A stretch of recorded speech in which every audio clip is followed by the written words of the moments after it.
اللهم صل وسلم اللهم صل وسلم وجد علم وعنم وتفضل وبارك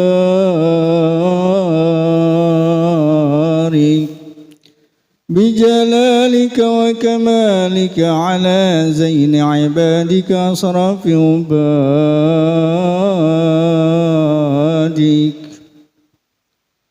أسعد العرب والعجم وإمام طيبة والحرم وترجمان بلسان الكدم ومنبع العلم والحلم والحكمة والحكم أبي القاسم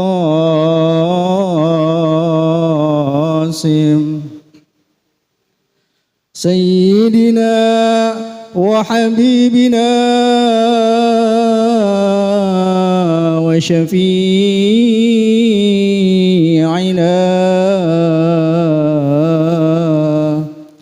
ومولانا محمد صلى الله عليه وسلم جد سرفا يا رب جد سرفا يا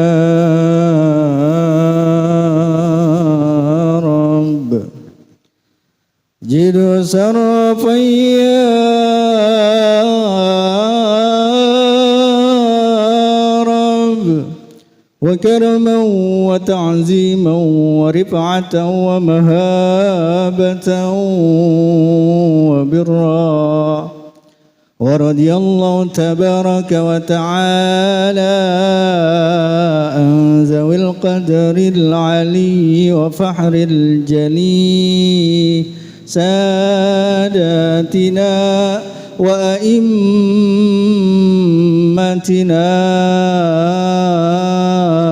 وموالينا أبي بكر وعمر وعثمان وعلي وعن بقية الصحابة وقرابة رسول الله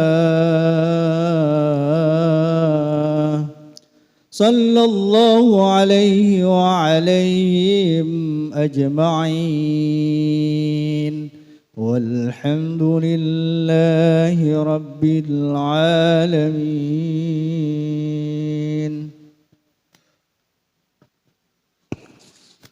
Assalamualaikum warahmatullahi wabarakatuh. Alhamdulillahi ta'ala, assalatu wassalamu ala sayyidina Muhammadinil Mustafa wa ala alihi wa sahbihi ahli sidki wal wafa. Kun lana mu'inan wa mus'ifa wa bawi lana fil jannati ghurafa. Ashhadu an la ilaha illallahul aliyyul a'la al-waliyyul maula. Wa ashhadu anna sayyidana wa maulana Muhammadan abduhu wa rasuluhul murtaja syafa'atuhul uzma amma ba'du. Masyaikhil kiram yang dimuliakan oleh Allah subhanahu wa ta'ala, para hujjaj, para asatid jemaah Majlis Ta'lim malam Rabu yang dirahmati oleh Allah, mudah-mudahan keistiqomahan kita dicatat dan dipandang oleh Allah sebagai salah satu amalan yang akan memberatkan timbangan amal kelak kita di hari kiamat. Amin ya Rabbal Alamin. Tanpa menyebutkan satu persatu, mengingat waktu dan keterbatasan satu hal dan lainnya, mari kita tawajuhkan hati, meluruskan niat agar duduknya kita di majlis ini mendapatkan keberkahan dan kemanfaatan dunia dan akhirat. Bismillahirrahmanirrahim. Nawaitu ta'alluma wa ta'lima wa tazakkura wa tazkira wa naf'a wal intifa'a wal ifadata wal istifadata wal hassa ala tamassuki bi kitabillahi ta'ala wa sunnati rasulillahi sallallahu alaihi wasallam wa du'a ilal huda wa dalalata ilal khairi wa ibtigha'a wajhillahi wa mardatihi wa kurbihi wa thawabihi subhanahu ta'ala walhamdulillahi rabbil alamin. Tema pembelajaran kita akan membicarakan hak otoritas antara imam dan makmum dalam sholat. Bisa disebut apa yang akan kita bicarakan adalah SOP, aturan bagaimana seorang imam, aturan bagaimana seorang makmum. Dan ini adalah aktivitas kita sehari-hari 24 jam kita sholat. Apalagi jikalau syukur-syukur setiap sholat berjamaah, alhamdulillah, maka sebaik apa kita menjadi makmum dan semaksimal apa kita menjadi imam. Maka oleh karena itu pula hadirin rahimakumullah yang dirahmati oleh Allah, yang pertama, di dalam muqaddimahnya Imam Nawawi dalam Al-Minhaj Syarah Sahihul Muslim. Sahihul Muslim adalah salah satu kitab sumber hadis setelah Sahihul Bukhari. Sahihul Muslim disyarahi oleh Imam Nawawi bernama Al-Minhaj. Di dalam muqaddimahnya Imam Nawawi menekankan betapa belajar ilmu, belajar agama penting harus dari sumbernya. Oleh Imam Nawawi disebutkan al-ilmu kalbuyut. Ilmu itu ibarat rumah. Apa yang kita tahu masalah wudu, masalah sholat apapun, ilmu itu ibarat rumah. Al-ilmu kalbuyut. Fala tadkhuluha illa min abwabiha, maka jangan sekali-kali masuk rumah kecuali melewati pintunya. Di mana-mana kalau kita ke rumah kudu lewatin pintu. Karena barang siapa yang masuk rumah tetapi tidak melalui, maka dia, betul Pak? Kalau kita mau ke rumah kudu lewat pintu. Sholat kudu ngaji, jangan pakai internet YouTube, kagak ngaco. Barang siapa yang berwudu, barang siapa yang sholat, barang siapa yang beribadah, barang siapa yang beragama, tetapi agamanya, ibadahnya, amaliyahnya dia belajar bukan dari sumbernya, ibarat dia masuk ke rumah lewat jendela, itu namanya maling. Banyak maling-maling ilmu. Ada orang yang bisa tapi nggak tahu dari mana bisanya. Maka Allah memperingatkan, fas'alu ahla dzikri in kuntum la ta'lamun. Pengen bangun rumah nanya ke arsitek, jangan nanya ke tukang. Kalau kita mau buat baju nanya ke tukang jahit, jangan nanya ke tukang kayu, nggak bakal nyambung. Fas'alu ahla dzikri in kuntum la ta'lamun. Tanya ke bidang ahlinya. Kalau kita ada masalah kesehatan nanya ke dokter. Fas'alu ahla dzikri. Bila mana agama tanpa pintunya, dari mana kita beragama, berarti kita beragama dengan cara mencuri.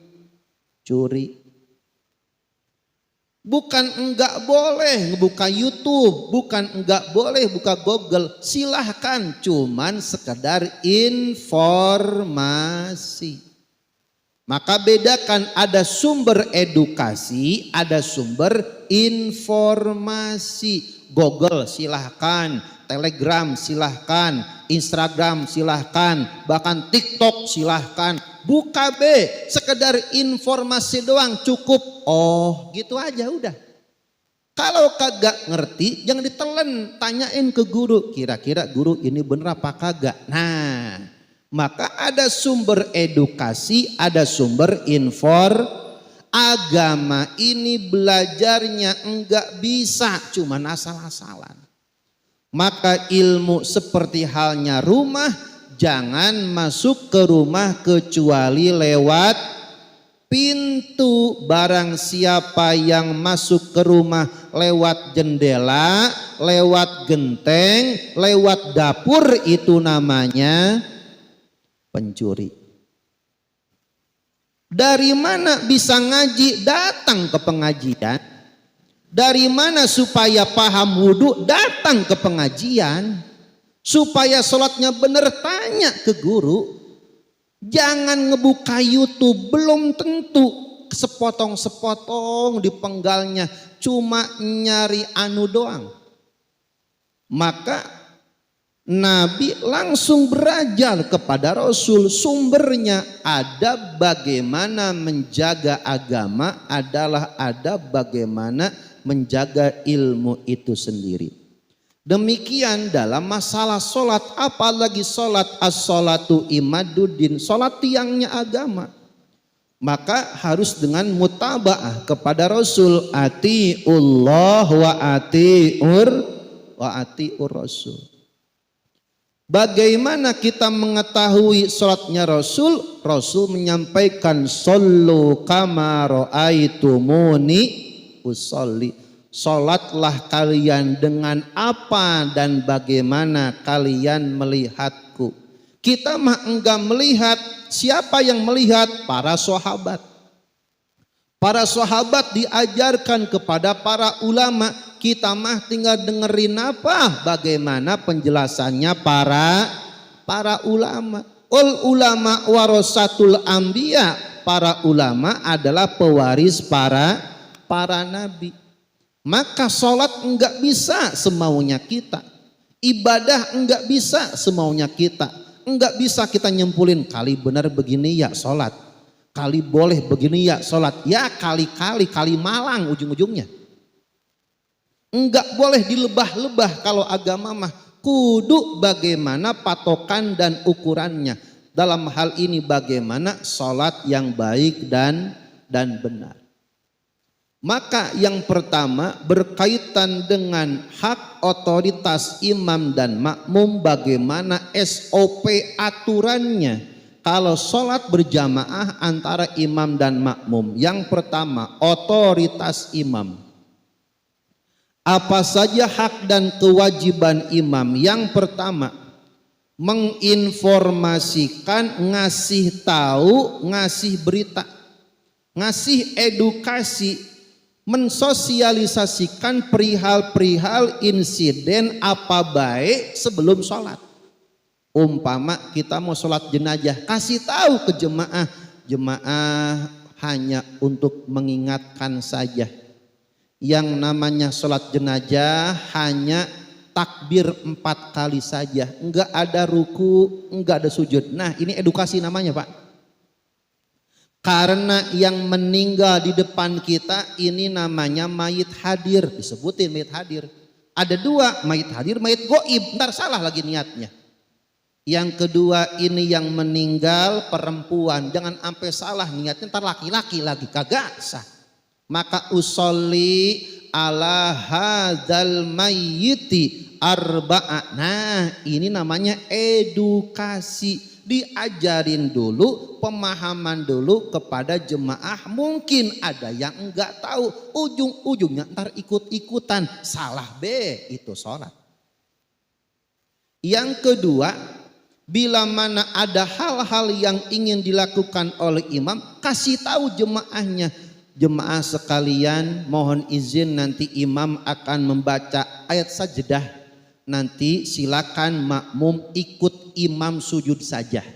Ketika imam membaca ayat sajdah, gak usah kaget. Nanti makmum silakan ikut. Ketika imam baca wasjud waqtarib, langsung imam Allahu Akbar. Di belakang makmum subhanallah, subhanallah, subhanallah, astagfirullah. Gara-gara imam gak ngasih tahu dulu. Imam kasih tahu dulu. Ada pak dulu kejadian sholat Idul Adha pakai kunut. Ini benar kejadian imam. Wah heboh pak, pakai kunut Idul Adha. Boh, langsung orang jemaah pada sujud. Allah, imamnya Allahumma hdina fiman hadait. Gara-gara apa? Imamnya enggak ngasih tahu dulu mau ngapain, mau ada apa. Maka edukasikan dulu, informasikan dulu kalau ada hal-hal yang akan dilakukan oleh imam, baik lazim ataupun tidak lazim. Jumatan ada jenazah sekalian sholatin. Sebelum imam melaksanakan sholat, ngasih tahu mohon jemaah yang hadir nanti mohon kesediaannya setelah sholat kita mensolatkan jenazah. Udah selesai. Jadi jemaah gak bakal pulang. Kenapa? Sudah dikasih tahu. Pertanyaannya, kapan informasi itu disampaikan? Hadirin rahimakumullah. Nanti ini cuman poin-poinnya dulu. Yang kedua, mempersilahkan iqomah.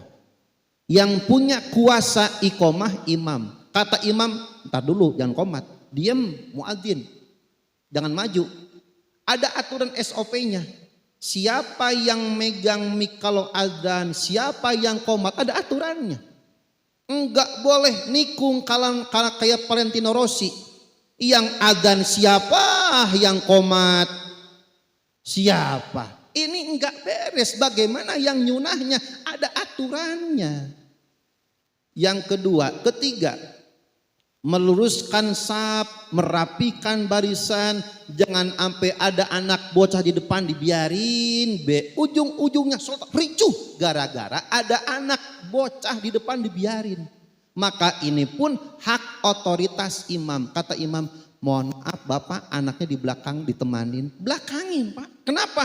Beresiko. Semua sholatnya bakal kan gara-gara itu bocah kelalang keliling. Yang ngaco mah cuman satu orang anak kecil, tetapi ini penyebabnya gara-gara tidak dikondisikan oleh imam terlebih dahulu. Maka ini adalah hak otoritas imam. Yang keempat, memberikan kesempatan berjamaah bagi makmum yang masbuk.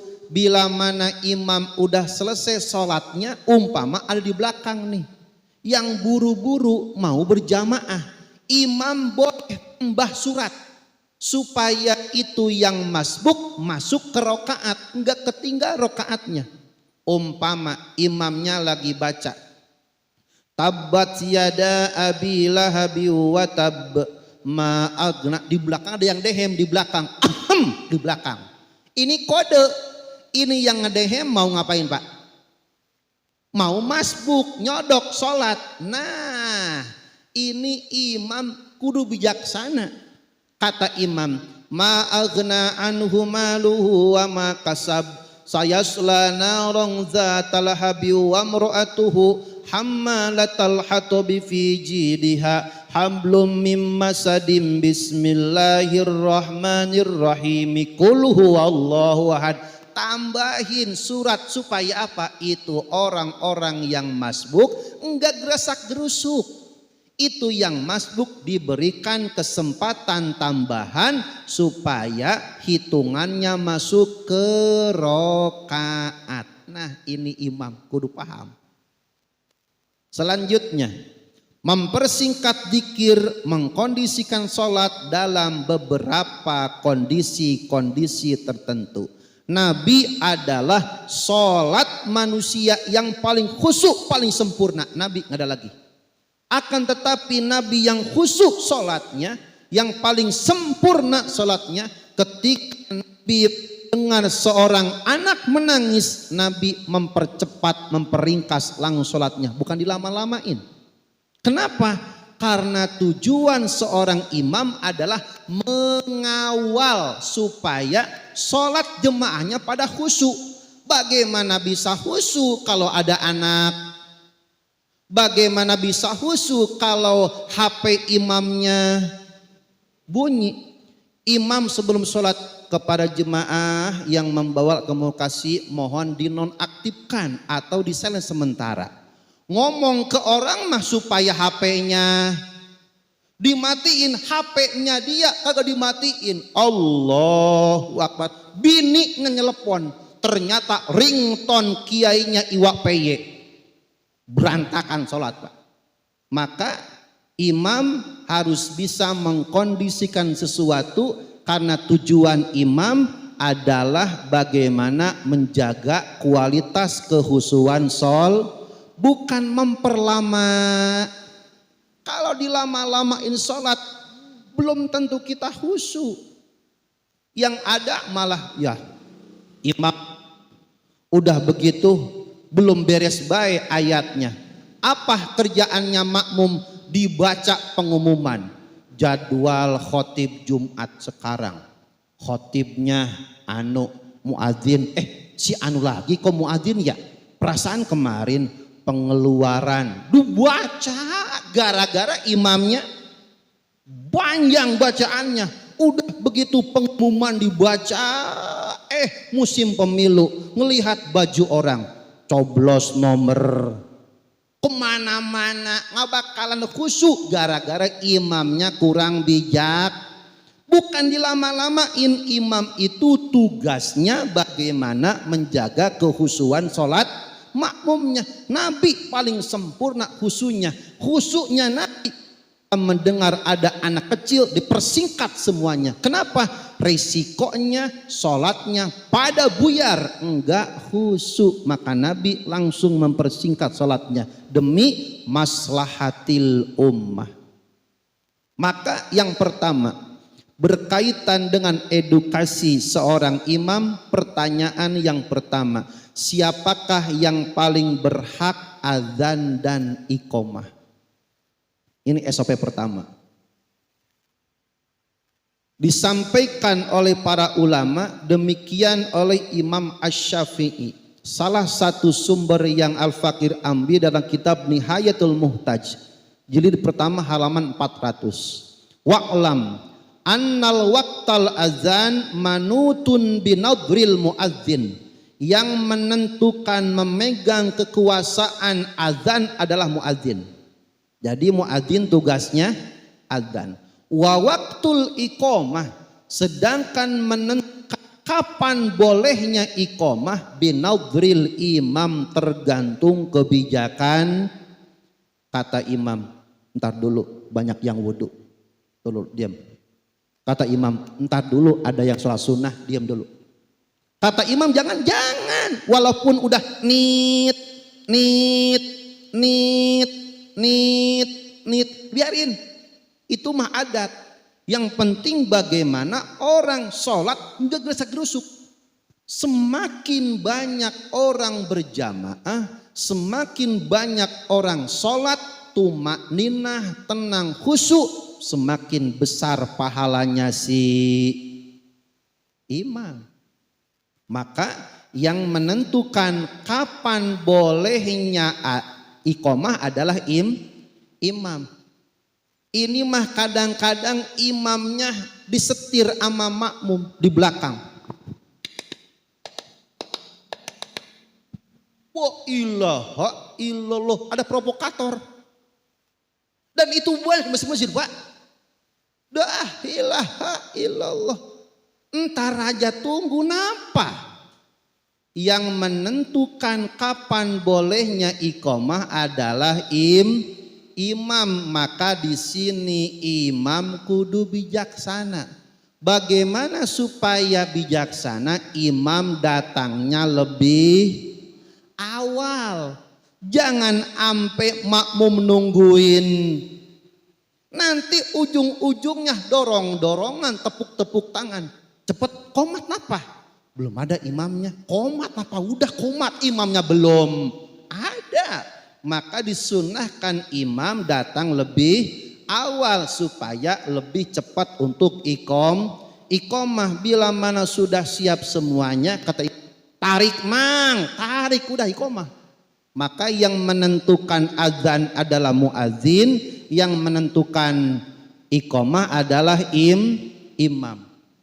Yang kedua, siapa yang azan, siapa yang iqomah, wal afdolu al muazzin huwa yuqim, yang azan dia, yang iqomah sepaket. Bagusnya nih paling utama. Dia yang azan, dia yang, jangan siapa yang azan, siapa yang azannya si A, yang qomatnya si B ini kayak Valentino Rossi nikung di tikungan. Satilah. Kudunya yang qomat si A karena yang azannya, maka si A kudu tahu juga bagaimana tekniknya. Kalau udah azan jangan ke belakang, di depan aja. Pegangin mic, jangan sampai diserobot sama orang. Benar Pak. Pahala idzan dan qomat gede pahalanya. Jangan sampai separoh. Pahala cuma adzan doang. Maka pahala azan dan qomat pegang sama dia. Mic udah azan, taruh sama dia. Ada datang dong. Ngapain lu kesini? Mau azan? Diam. Tadi yang azan gua, yang qomat tunggu gua. Gitu. Yang azan si A, yang qomatnya si A lagi. Jangan yang azannya si A, yang qomatnya si. Maka yang merasa enggak azan enggak usah ke depan, diem aja di belakang. Yang tadi azan jangan ke belakang, di depan. Dia yang azan, dia yang qomat. Maka Al-Imam Jalaluddin As-Suyuti mengatakan, nih kabar gembira bagi yang tukang azan. Wal azan afdolu minal imamah. Pahalanya tukang azan lebih hebat daripada ngimamin. Kok begitu Pak Ustadz? Yang ngimamin mah nerima beres. Betul Pak? Yang ngimamin mah nerima. Emang marketing siapa marketingnya? Yang manggilin siapa? Yang manggilin mah muazin. Dipanggil azan itu marketing. Yang ngumpulin orang ke masjid siapa? Muadzin. Udah berkumpul kata imam, kucul qomat. Ilaha illallah. Imamah nerima beres doang. Yang capek, yang gawe, yang koar-koar, yang ngajak. Muadzin lebah sini, muadzin lebih gede pahalanya. Kenapa? Menjadi asbab orang-orang pada berjamaah. Maka imam perlu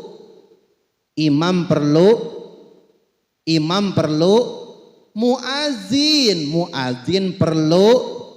Coba kalau azan doang udah berkumpul, imam kagak ada, di siapa yang imamin? Dah ilok muazin lagi. Jadi begini ceritanya. Dia yang azan, dia yang sekalian baik miktoa bawa ke rumah. Kagak pisan kagak boleh orang ibadah tuh. Bagi-bagi ibadah mah. Wa yukrohu, seorang imam dimakruhkan azan. Kenapa? Imam ya imam, muazin ya. Kenapa? Dalam hal ini wa ta'awanu alal birri wa taqwa, memberikan kesempatan ibadah kepada orang lain. Kata imam, lu azan, ntar gua imam. Tuh bagi-bagi ibadahnya, cakep kan dua-duanya ke surga. Maka muadzin perlu imam perlu. Bagaimana imam dapat pahala gede? Gara-gara marketingnya cakep. Siapa marketingnya? Muadzin. Maka dua-duanya saling menyempurnakan. Maka yang paling utama dia yang azan, dia yang iqomah. Yang kedua, fatwa fala ulama Bila mana telah iqomah dikumandangkan, maka tidak ada anjuran amaliyah sunnah apapun kecuali hanya meluruskan saf dan segera salat. Lihat lafadznya. Qad qamatis shalah, qad qamatis, sebentar lagi salat, sebentar lagi salat, sebentar lagi. Kalau sudah iqomah tidak boleh ada informasi apapun. Kalau udah iqomah hanya satu amalannya, sawwa tadilu, satu. Yang kedua segera sholat. Bila mana setelah qomat ada informasi dipotong, maka sunnah qomat lagi. Karena qomat yang pertama udah batal. Kenapa? Kepotong sama yang lain selain sholat. Maka kalau sudah iqomah lanjut tidak boleh ada kalaupun ada informasi disampaikannya sebelum iqomah.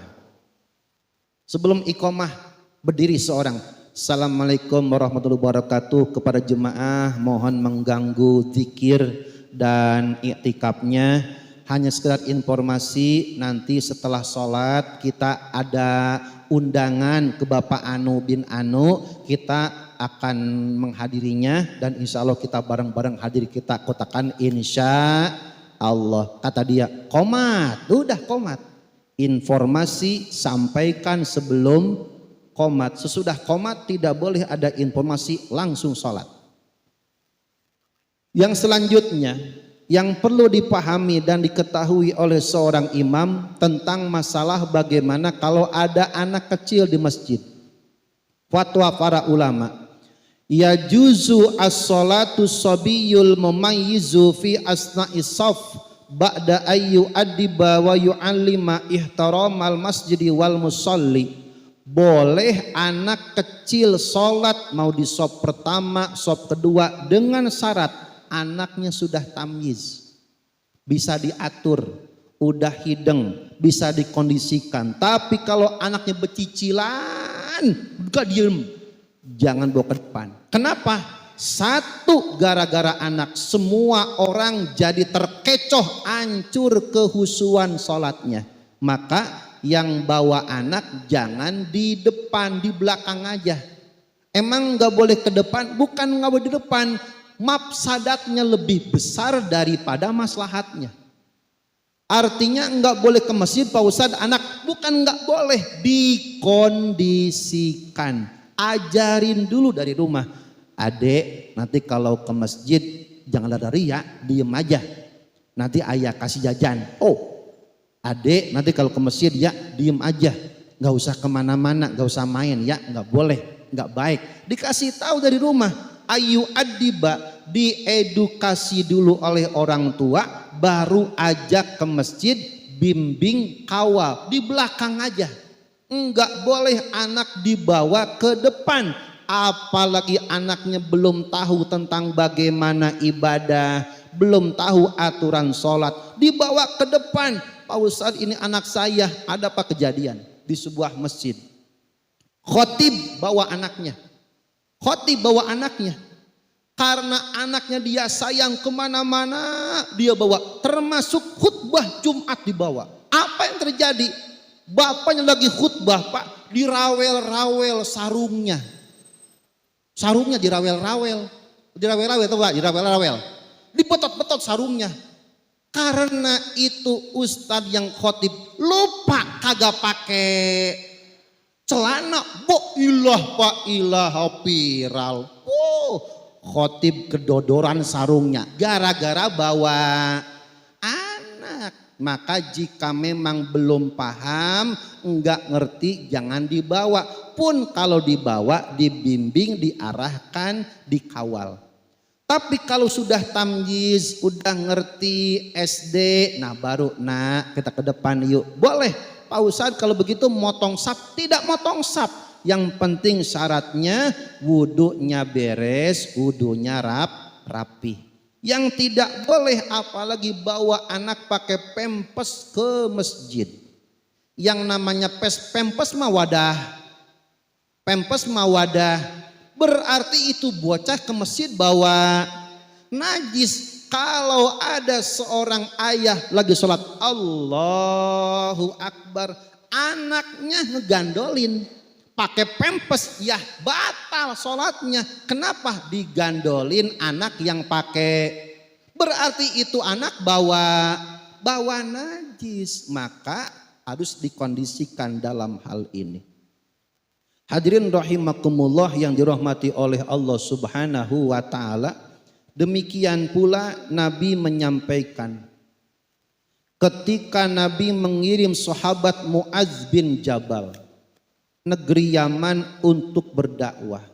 Ini adalah salah satu wasiat Nabi kepada Mu'adz bin Jabal. Ya ayyuhan nas, inna minkum munaffirina, wahai manusia, sesungguhnya di antara kalian ada yang mempersulit agama, hingga orang-orang ogah sholat, hingga orang-orang ogah ke masjid, hingga orang-orang ogah ngaji, hingga orang-orang ogah ke musola. Kenapa?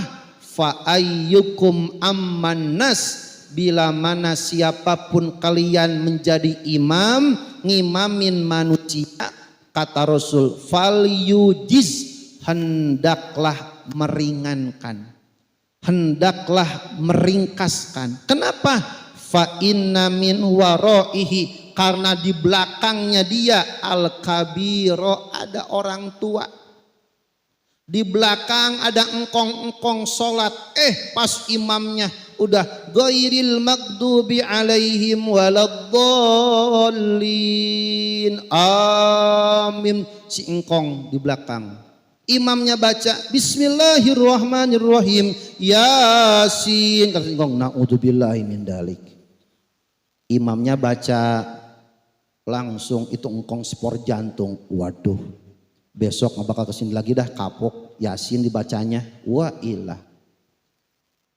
Kata Rasul, inna minkum munaffirin, di antara kalian ada yang mempersulit sehingga orang cukup sekali kapok. Kenapa? Kata Rasul, di belakang kalian ada orang tua, ada yang sibuk kerja, apalagi subuh buru-buru mau berangkat kerja. Sholatnya terbatas, di belakang ada anak kecil, ada yang nahan kentut, ada yang nahan ini. Ternyata imam kurang bijaksana, panjang zikirnya, panjang sholatnya, ada engkong-engkong sampai beser-beser sholat. Bo ilaha illallah.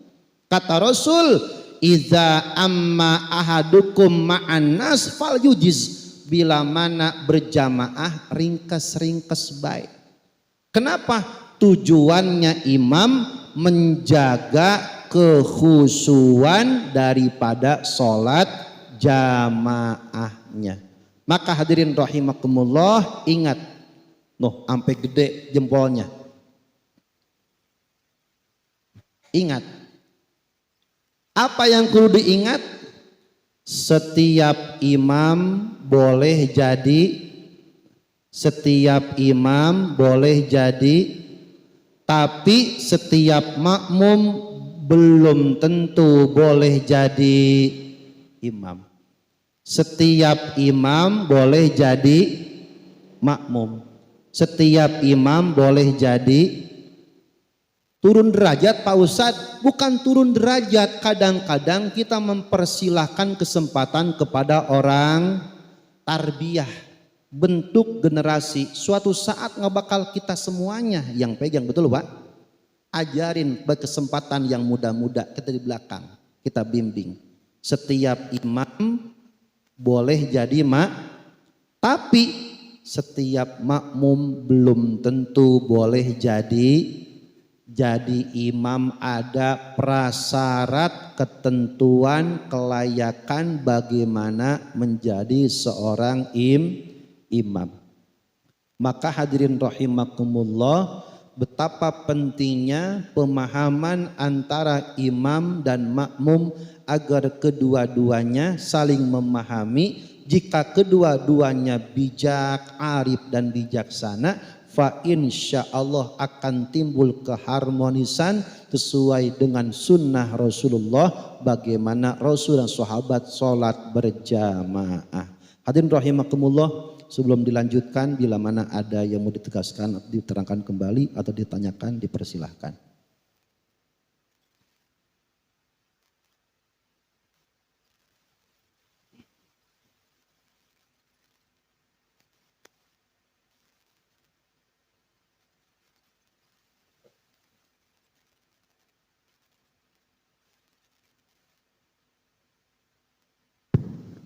Bismillahirrahmanirrahim. Assalamualaikum warahmatullahi wabarakatuh. Yang ingin saya tanyakan, bagaimana hukumnya jika kita bermakmum dengan orang yang masbuk? Itu aja Pak Ustadz, terima kasih. Assalamualaikum warahmatullahi wabarakatuh.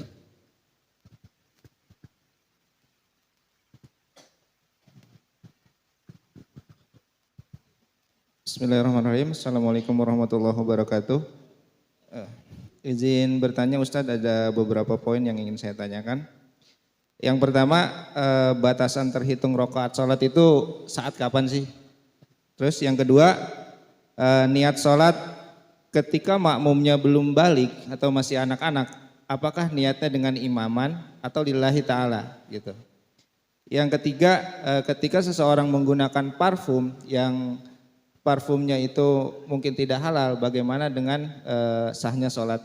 Ataupun mohon izin ketika seseorang yang menggunakan vape dan sejenisnya yang kandungannya tidak halal, bagaimana mengenai sahnya sholat? Yang berikutnya mengenai tahiyat akhir Ustadz. Akhir-akhir ini ketika tahiyat akhir itu ada yang cepat gitu, karena yang saya pelajari dulu tuh agak lama gitu bacaannya. Saya belum memahami tentang hal itu. Terus yang berikutnya, apakah sholat itu bisa dikodok?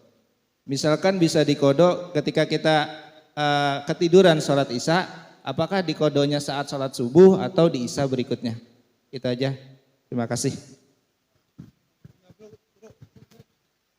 Yang pertama perihal bagaimana teknisnya sholat dengan orang yang masbuk. Syarat seorang imam adalah bukan makmum. Orang yang kita jadikan imam jangan makmum seperti kita.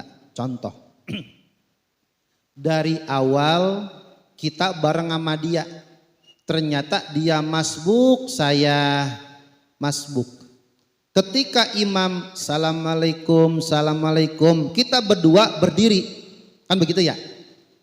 Bila mana imam sudah berdiri dan kita melanjutkan rakaat yang tertinggal, di antara saya dan dia tidak boleh ada yang mundur. Jangan mundur. Kenapa? Dia makmum, kita makmum. Tidak boleh makmum bermakmum kepada makmum. Bagaimana kalau kita baru datang, udah selesai bubar, ternyata masih ada yang nyisa. Yang nyisa ini masbukin, orang-orang yang masbuk kloter kedua. Pertanyaannya, boleh nggak kita yang baru datang berimam kepada mereka? Boleh. Yang tidak boleh, kalau kita bareng sholat sama dia kiri kanan, imam assalamualaikum, assalamualaikum, berdiri tuh kita yang nyisa sholatnya. Ada yang mundur, inisiatif mundur supaya berjamaah lagi, enggak boleh. Kenapa? Batal sholatnya. Tidak boleh bermakmum kepada makmum, kan dia makmum sama kita sama. Kita bermakmum, dia kalau sudah begitu lanjutin masing-masing. Gak usah mundur. Kecuali bagi yang baru datang maka boleh berjamaah ke kita. Umpama kita tengah serokaat nih, maghrib tadi dapatnya 2 rakaat. Assalamualaikum, assalamualaikum, kita bangkit sendiri, ngelanjutin serokaat lagi. Ternyata ada yang justru ke belakang, nepak pundak, pak. Boleh nggak? Boleh. Kenapa? Karena kita dijadikan imam oleh orang yang belum sholat. Yang tidak boleh tadi, Bila mana sudah selesai, nggak usah ada yang mundur, lanjutkan masing-masing. Selanjutnya, saking banyaknya saya lupa pertanyaannya. Batasan ruku, warka'u ma'ar raki'in. Ittifaq para ulama, disebut dan dihitung rokaat itu nama juga rokaat. Diambil dari kata ruku.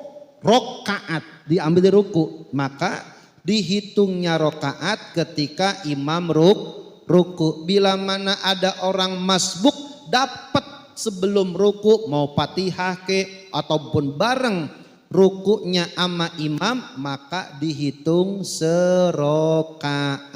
Cuman salah kaprahnya masbuk sekarang keblinger.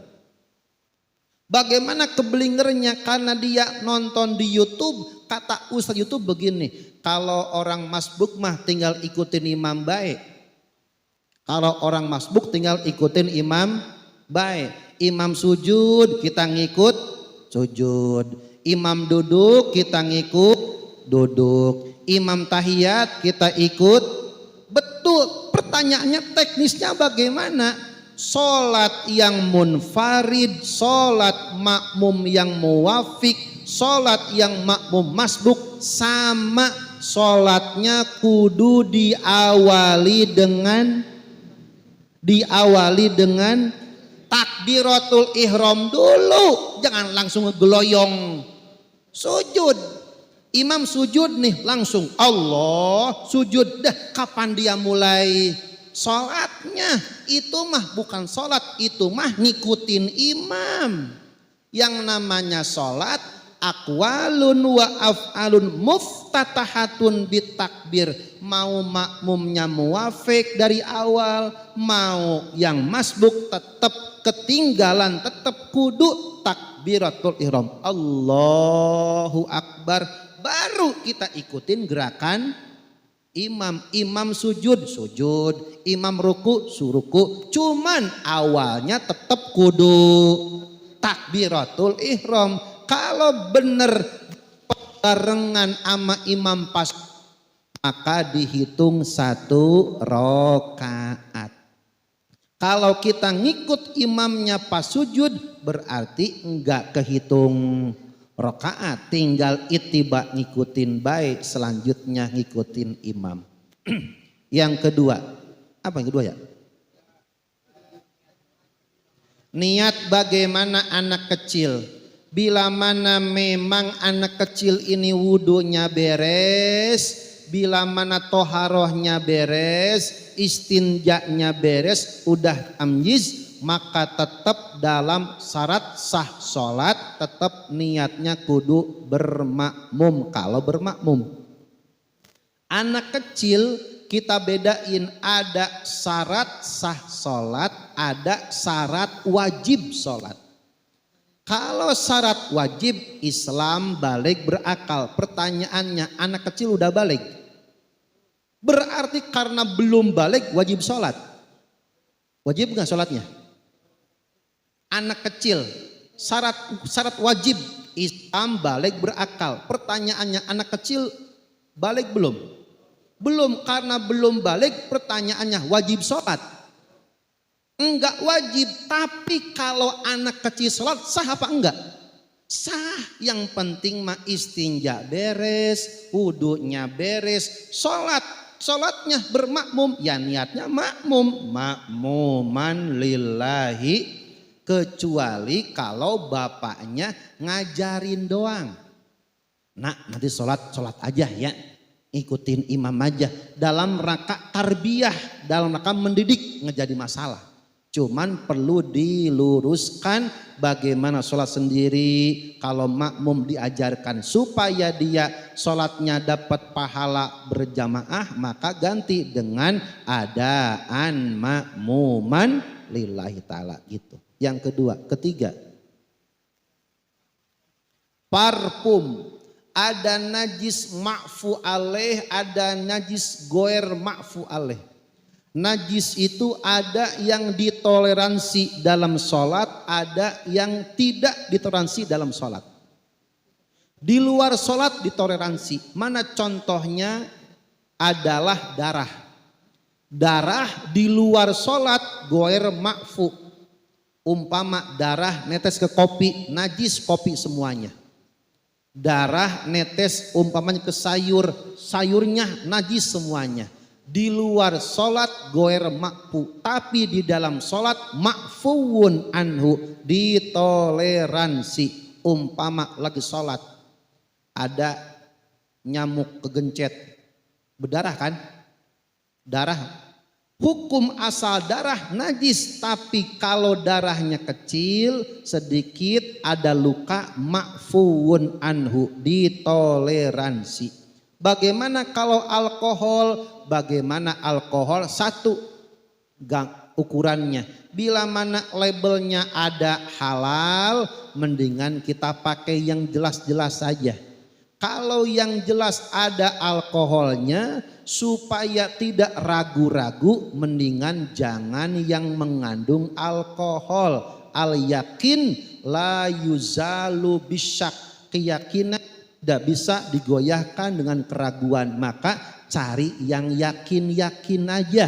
Kalau sekira-kiranya metak kita gak enak, gak nyaman, pakainya jangan dipakai. Walaupun wangi parfumnya, tapi kalau ada kadar alkoholnya hindarkan. Kalau sekira-kiranya kita bakal enggak khusyuk, maka pakai yang yakin-yakin aja. Walau para ulama masih memperbolehkan kandungan parfum yang berkandung alkohol karena kadarnya tidak sesuai yang diharamkan dalam fatwa ulama. 3. Yang keempat apa ya? Tahiyat akhir ada yang singkat-singkat, yang penting memenuhi syarat. Daripada lama-lama terus kita enggak khusyuk, ambil yang simpel-simpel sampai innaka hamidum majid, assalamualaikum, assalamualaikum, mudah. Bagaimana kalau dipanjangin tambah-tambah doa? Boleh. Tetapi lihat situasi kondisi. Bila mana imamnya munhasirin, batas waktunya di belakangnya semuanya pada kerja, karyawan, terus dia buru-buru juga, maka ambil inti-intinya saja. Apa bedanya? Mirip sholat ketika musim terawih. Cepet nggak Pak? Cepet apa cepet pisan? Kenapa gagananya itu? Kan sama baik. Diambil intinya saja. Baik, hadirin rahimakumullah yang dirahmati oleh Allah. Dan yang terakhir, inilah otoritas makmum. 1, azan dan iqamah pada waktunya. Yang kedua, mengingatkan imam bila mana khilaf ataupun lupa. Ini tugas makmum. Maka sunnah di belakang imam yang paham. Takutnya imam batal, maka dia menggantikan, namanya istikhlaf. Tidak mengganggu kehusuan imam. Ketika imam membaca, tugas makmum ngedengerin. Ketika imam baca Fatihah, makmum jangan gerendeng. Kenapa nanti? Nanti bakal ngeganggu kehusuan imam. Fa idza quri'al Qur'anu fastami'u lahu. Dibacain Quran, maka tugasnya makmum diam aja ngedengerin. Enggak usah baca ikut-ikutan. Kenapa? Karena bakal mengganggu kehusuan sholatnya imam. Juga dalam etika enggak sopan. Bila mana ada orang tua ngomong, jangan ikut ngomong. Bila mana imam baca surat, jangan enggak usah ngikutin baca. Tinggal fastami'u, simak dengerin aja. Tidak mendahului gerakan imam. Inilah sholat mengajarkan etika tata krama dalam kehidupan. Nabi berkata, innama ju'ilal imamu liyu'tamma bihi. Imam dijadikan supaya diikuti. Imam ruku, kita ruku. Imam sujud, kita sujud. Sunnah dalam kitab Fathul Mu'in. Demikian dalam kitab I'anatut Talibin. Gerak imam dahuluin gerak daripada takbirnya. Jadi geraknya dulu. Gerak Allah, gerak dulu. Kalau mau sujud, geraknya dulu. Nanti takbirnya belakangan. Kenapa? untuk menghindari takutnya ada makmum yang nyodok. Jadi dahuluin gerak daripada takbirnya. Tapi kalau diduluin takbirnya, geraknya belum. Mau sujud nih, Allahu Akbar, dia masih berdiri, udah disodok sama makmumnya. Dikira makmum imamnya udah sujud, padahal belum. Kenapa? Diduluin takbirnya. Maka kalau bagi imam, duluin gerak daripada takbirnya, supaya mengantisipasi tidak diduluin oleh makmumnya. Sepakat para ulama dalam hal ini, tidak boleh bagi seorang makmum bertakbiratul ihram sebelum takbiratul ihram imamnya selesai. Ada muqaronah yang dianjurkan, dimakruhkan, dan muqaronah yang dilarang. Enggak boleh bareng imam sama makmum. Kapan? Tidak boleh berbarengan takbiratul makmum dengan imam, batal sholatnya. Maka tunggu hingga takbiratul imam selesai. Allahu Akbar, baru makmum takbiratul ihram. Jangan sampai nyodok. Belum selesai takbiratul ihramnya imam, baru Allahu di belakang, Allah, nyodok, batal sholatnya. Disebut oleh para ulama Ibnu Hajar Al-Haytami muqaronah mahrumah, berbarengan antara imam dan makmum, yang dilarang, tidak boleh. Yang kedua, mustahab, dianjurkan, kompak imam dan makmum. Kapan kudu kompak?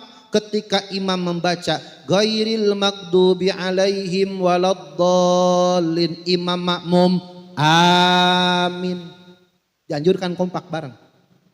Idza wafaqa ta'minul imam wal makmum, bila mana bareng aminnya imam dan makmum, fihi ta'minul malaikat, di sanalah ada aminnya malaikat, semua orang yang berjamaah diampuni sholatnya. Itulah kenapa sholat berjamaah 27 derajat, karena di dalamnya ada aminnya malaikat. Yang dimakruhkan, tidak boleh mendahului gerakan-gerakan bacaan daripada imam. Hadirin rahimakumullah yang dirahmati oleh Allah Subhanahu wa taala, sebagai informasi saja. Di dalam surah Fatihah ada basmalah.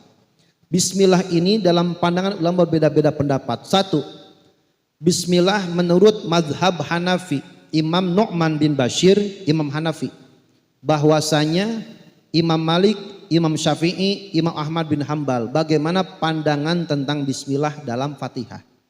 Menurut mazhab Hanafi, bismillah tidak dihitung ayat dan tidak dibaca langsung. Alhamdulillahirabbil alamin, bismillah nggak dibaca. Karena dalam Fatihah, bismillah menurut mazhab Hanafi tidak termasuk Fatihah dan tidak dibaca dalam salatnya. Yang kedua, bismillah dalam mazhab Malik bin Anas, Imam Malik, bismillah tidak dihitung ayat tetapi dibaca sir. Maka kita boleh bermakmum kepada mazhab Malik. Kenapa? Bismillahnya dibaca, maka akur ada bismillahnya. Allahu Akbar, bismillahirrahmanirrahim, alhamdulillahirabbil alamin, bismillah sir. Walau menurut mazhab Malik, bismillah tidak termasuk dalam Fatihah. Yang ketiga, bismillah dalam mazhab Syafi'i dihitung ayat dan dibaca jahar di waktu-waktu sholat yang kencang, maghrib, isya, subuh, bismillahnya dikencengin. Yang ketiga, madhab Ahmad bin Hambal, bismillah dihitung ayat cuman dibaca pelan. Allahu Akbar, sidekapnya di atas dada, fauqa sadri. Bismillahirrahmanirrahim, alhamdulillahirabbil alamin, madhab Hambali. Dihitung ayat cuman dibaca sir, itu madhab Hambali. Yang dibaca hanya 3 madhab. Madhab Maliki dibaca sir, madhab Syafi'i dibaca lantang jahar, madhab Hambali dibaca pelan. Bila mana kita menemukan ada imam bismillah nggak kedengeran, ini peluangnya ada dua, madhab Maliki atau madhab Hambali. Karena kalau Syafi'i, maghrib, isya, subuh, bismillahnya dibaca kenceng. Tentang masalah surah Al-Fatihah, bagaimana kalau kita bermakmum, makmum ngebaca apa enggak? Satu, menurut madhab Hanafi, seorang makmum di dalam sholatnya, satu, tidak wajib baca, cuman dengar doang. Ayatnya jelas, fa idza quri'al Qur'anu fastami'u. Bila mana dibaca, dengerin aja. Ini dalil madhab Hanafi. Yang kedua, apakah makmum membaca Fatihah? Menurut madhab Malik, tidak wajib baca, cuman ngedengerin doang. Madhab Malik. Yang ketiga, madhab Syafi'i. Makmum baca apa enggak? Bagi madhab Syafi'i, makmum wajib membaca Fatihah pelan-pelan setelah Fatihah imamnya selesai. Sedapatnya. Bila mana imamnya udah ruku, tinggal ngikutin ruku. Jangan ngebaca Fatihah bulak-balik ngekelar-kelar. Ternyata imamnya ruku. Allahu Akbar. Ini makmum masih baca Fatihah. Iya kana budu wa iya kana stain. Ya ilah doyok Fatihahnya. Ini imam udah ruku, mau iktidal. Sami Allahu liman hamidah. Ini makmum yang tadi baru sampai siratal ladzina an'amta. Imam udah ruku, imam iktidal. Ketika imam sujud, itu makmum baru ghairil maghdubi alaihim walad. Berarti kondisi demikian imam dan makmum, si makmum ketinggalan dua rukun. Ketinggalan ruku, ketinggalan iktidal. Bila mana makmum ketinggalan dua rukun yang panjang, maka rokaat itu tidak dihitung. Kalau imam ruku, ikutin ruku aja. Imam sujud, sujud aja. Gak usah baca-baca yang seharus kira-kira gak nyampe. Ikutin, potong, langsung ikutin imam aja. Itulah fungsinya kalau kita bermakmum. Dan dalam madhab Imam bin Hambal, tidak wajib membaca, cukup menyimak saja. Hadirin rahimakumullah yang dirahmati oleh Allah Subhanahu wa taala, inilah pentingnya bagaimana hak dan otoritas antara imam dan makmum, betapa pentingnya karena sholat bagaikan angka hidup di antara angka-angka mati. Bagaimana berkah, selamat atau tidaknya tergantung bagaimana sholat kita. Akhirul kalam, wassalamualaikum warahmatullahi wabarakatuh.